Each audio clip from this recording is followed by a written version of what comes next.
तुझ्या अस्त्रा म्हणजे ताकदीचा अंदाज मला लागलाय, मला माहिती आहे. काय माहिती आहे? अरे ज्या टायमाला सुरव्याला फळ म्हणून गेलास, तुझ्या अंगावर यम आला, यमानं दंड मारला आणि दंड सहित तुझ्या अंगावर स्वतः चुरा झाला. एवढे ताकदवान आहेस बाबा, एवढा बलवान आहेस आणि तू हे कार्य करू शकतो. स्पीकर चांगलं आहे, लवकर निघ आणि कार्य कर. स्पीकर चांगलं आहे. अग्नी वायू कुबेर चंद्र सर्व झाले तुझे किंकर, एवढा दट साचार हनुमान विरातील. ए हनुमंतराया, संपूर्ण अग्नी तुला जर किंकर झाले, दास झाले, वायू तुझा दास झाले, असं यम तुझा दास झाला, इंद्र तुझा दास झाला, सगळे देव तुझे दास झाले. हनुमंतराया, तू असला काय कर, लवकरात लवकर ये, माझं कार्य कर बाबा, माझं बंधुरत्न मला दान दे. असं असं काय अरे माईक ते कसं होते, आवाज बी येत नाही, घंट्यात येते घंट्यात नाही येत.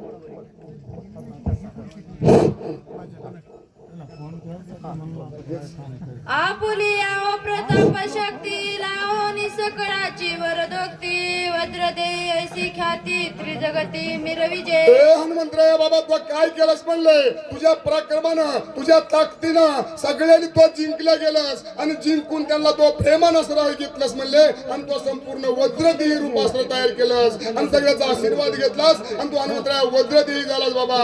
असा तर प्रभू रामचंद्र हनुमंतराला सांगतात. काय असे माझे वरदान, तुर्बळी वायुनंदन, वेगे करोनी उडान, बंधुरत्न मद दे. ए हनुमंतराया बाबा, तुला तर मी माझं काय तुला वरदान देऊ, मी माझा काय आशीर्वाद देऊ? अस्त्र म्हणले तुला संपूर्ण दैवतानी, सगळ्या देवानी तुला आशीर्वाद दिलेला आहे आणि तू लवकरात लवकर उडान कर बाबा आणि लवकरात लवकर जा, दुर्नागिरी घेऊन ये आणि माझा भाऊ जे लक्ष्मण पडलेला आहे का ना बाबा, ते बंधुरत्न माझी मला वापस दे, अशी विनंती प्रभू रामचंद्र हनुमंतराला करू लागले. ऐसे बोलता श्री रामचंद्र सकळ वानराचे भार, ऐकोनी पिंजारील कपिंद्र अति भ्यासुर भासत.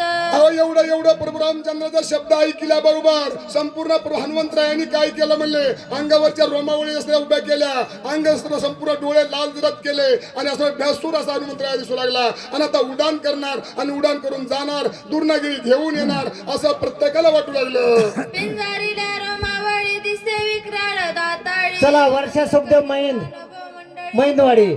एवढंच नव्हे, लगेच अंगावरच्या रोमावळी त्यांना उभ्या केल्या, डोळा अस्त्र म्हणले लाल बंबार केलं आणि अस्त्र म्हणले हाताच्या मुठी वळवल्या, आता उडान मारणार, आता जाणार, दुर्नागिरी घेऊन येणार आणि लक्ष्मणाला उठवणार असं प्रत्येक वाहनेर सैनिक वाटू लागलं. दोन्ही दिसते नेत्र गोळ, जैसे धगधगी तळंगळे, त्राहटिंदा गोळ गोळी आवेश.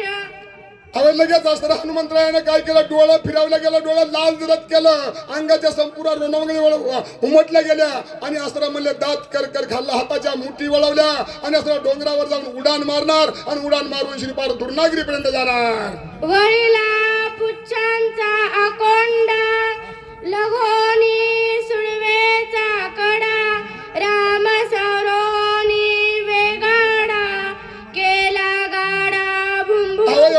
हनुमंतरायाने काय केलं, शेपटाचा मोठ्यानं त्रात्कार केला, आवाज दिला आणि राम नामाचा भूकार केला आणि राम नामाचा भूकार केला, रोमावळी वळवल्या गेल्या, हाताच्या मुठी दगाचा दाबल्या गेल्या, दात खाल्लं आणि जोरात उडान मारणार आणि सुदूर्नागिरी आणण्यासाठी जाणार असं प्रत्येकाला वाटू लागलं होता. एकोणी त्याचा भूभूकार दचके कैलाशी शंकर, ब्रह्मांड कडहडहडविले.